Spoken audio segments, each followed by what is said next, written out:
እውነት እውነት የተሰኘው ይህ የእናንተ የልጆች ፕሮግራም ነው።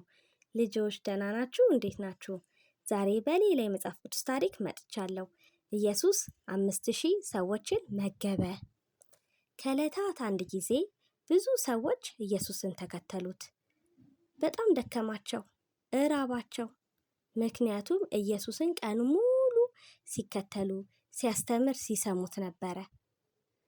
ከዛ ኢየሱስ እነዚህ ሰዎች እንደራባቸው አውቆ ተጨነቀ። ወይኔ ምን ይብሉ?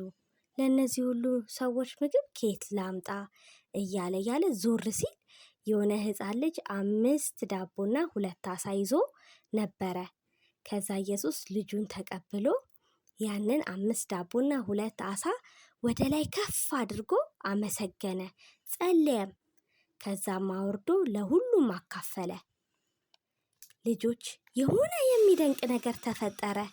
ያ ትንሽ ምግብ 5 ዳቦና 2 ዓሣ የነበረው 5000 ሰዎች መገበ።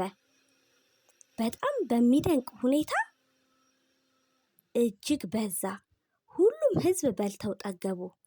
ሁሉም ከበሉ በኋላ ትራፊያቸው የተረፈው ሁሉ ሲሰበሰብ 12 ሳህን ሞላ።